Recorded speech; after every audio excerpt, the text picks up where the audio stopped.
Hi everyone, this is Danielle Harris, 3007 Try 1 2020, coming at you with the definitive guide to completing the tutorial activities / workbook activities / assessment 3 for this class.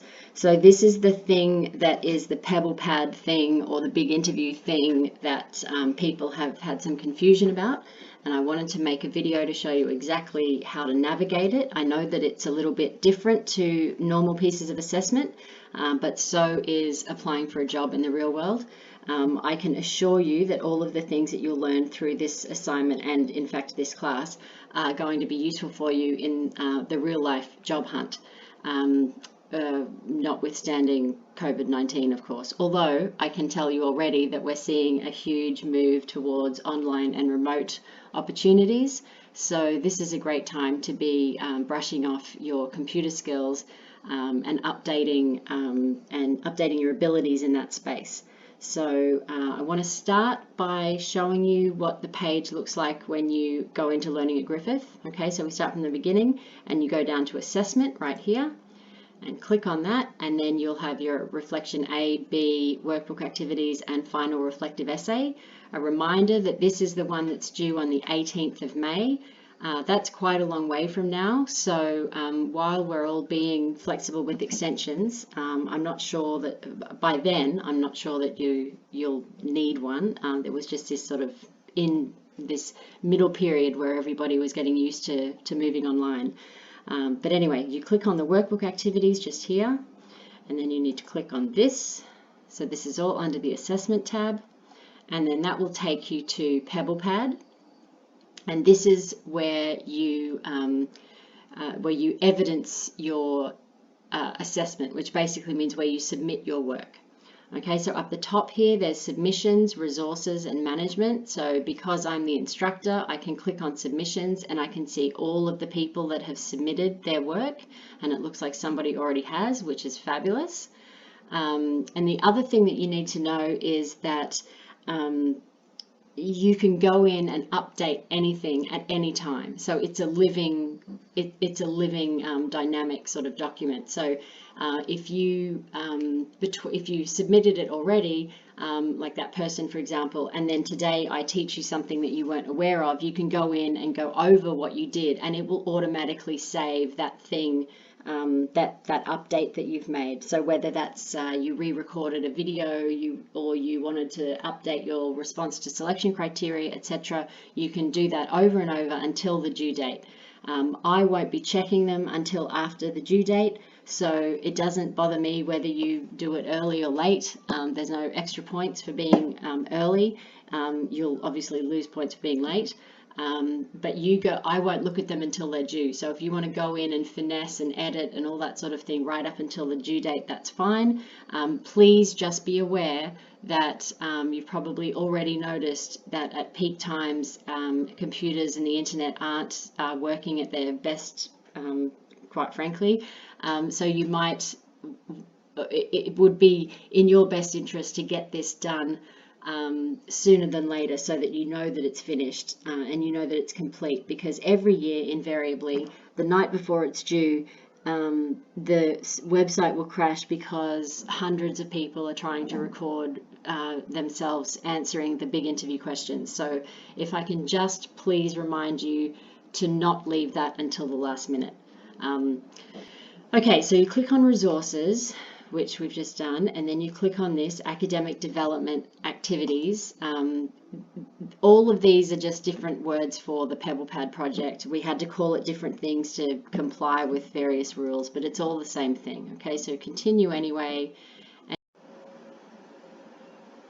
Hi, picking up where we left off, you've clicked on that workbook activities and continued anyway when given the prompt, and now you're in PebblePad proper. So this is the PebblePad page where you will submit your work.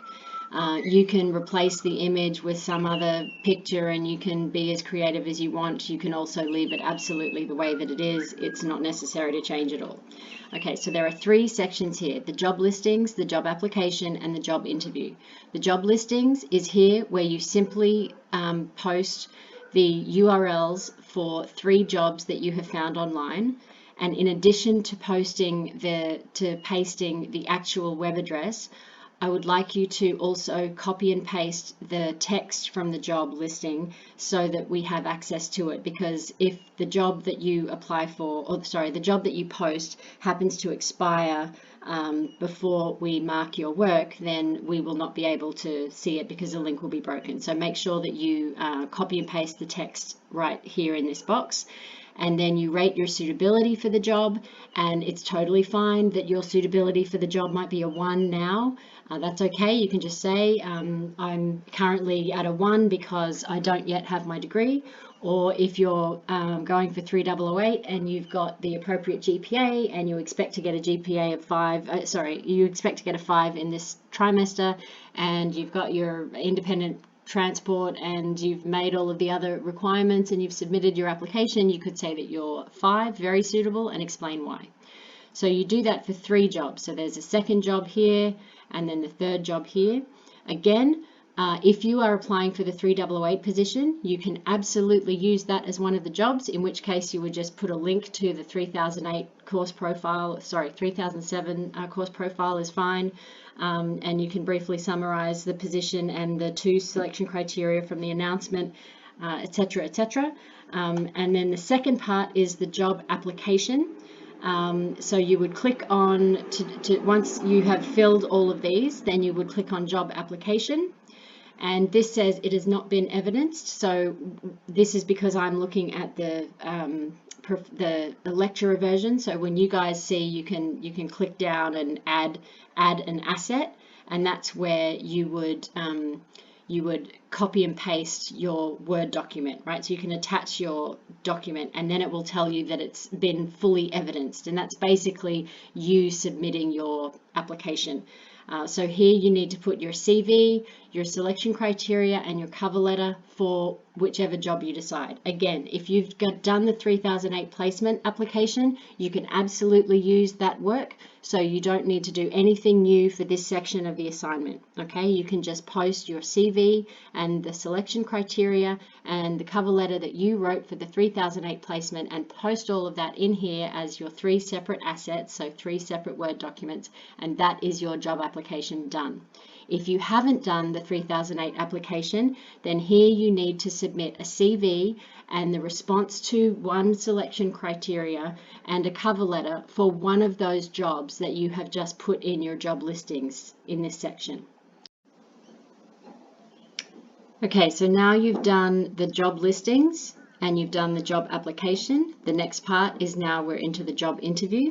So this is where you use the big interview platform. If you have any questions about how to do that, or you don't remember from the lecture, I would draw your attention to the lecture in week 5, where Tiana Fenton gave a lot of information on interview do's and don'ts. There was also a short video inside that lecture that talked about how to position yourself for a Skype interview or a Skype recording, and where to put the computer and where to put the webcam and how far away to sit and how to make sure that the lighting is right, etc., etc. This is also, there was also a little video in that interview about the big interview platform itself. There is also a link to that platform right here within the assessment, so you'll be able to click on that and watch a little video about it. I don't want to click on it now because I've realized after doing this for hours now that clicking on things gets me in trouble, and then I can't record what I need to record and I have to redo it. So we'll just stay on this image. Okay, so you scroll down and you'll see you can save your video once you've recorded it, and then you just need to copy the link in the URL into here. Okay, so these are the instructions that you make your video in the big interview platform. You click on that and you can choose literally hundreds of different interview questions. You can choose to be interviewed by a man or a woman. You can choose to be interviewed by the CEO of the company, or by someone that just works for HR. You can select to be interviewed with like chat roulette sort of questions, or you can have the 10, you can search for the 10 most popular interviews or the 10 most common interview questions, or 5 curveball questions. You can also select for questions for entry-level positions versus academic positions versus government versus military, etc. So you can choose whichever ones you want. All you need to do is record your response to 3 of those questions and post them to this website. So just copy and paste the URLs right here. If you don't have a webcam, you can use your smartphone. If you don't have a smartphone, you can use the facilities at the computer labs on campus, which at the time of this recording are still opened. And if you are no longer able to access the computer labs, then I would suggest that you contact me via email. But this is just more reason why you should do this part of the assessment as soon as possible, and make sure that you can make use of the resources that are at your disposal. Okay, so for the big interview questions, just like I said, you just post your URL into these 3 sections, and that's the final part of the PebblePad assignment. I would just again remind you to do this sooner than later. You can record as many different versions as you like, and each time you put a new one in, it will re-record over, it'll replace the previous one. Last time I know that there were people who said that they ended up doing 7 or 8 recordings, and the dog kept barking, or someone came into the room, or they got distracted, or whatever. It's really, really hard to do. It's also something that is increasingly becoming a part of our lives at the moment, to be able to record important content in an online space. So it's never been a better time to practice this skill, but I will tell you that if you're not used to doing it, it is difficult, and it's something to get used to. So I would urge you to get started now so that you've got some time to practice, especially with the break coming up. So I'm recording this at the end of week 6. I will be back on track for week 7 after Easter. If anyone has any questions, I encourage you to do what you can and take a rest if possible in the next little while, so that we can come back to the second half of this crazy trimester feeling somewhat refreshed. I think that's everything that I had to say about the PebblePad assignment. If you have any questions, please ask them on the discussion board so that we can minimize the email traffic and make sure that everybody is getting the same responses and that we're all on the same page. Thank you so much. Bye.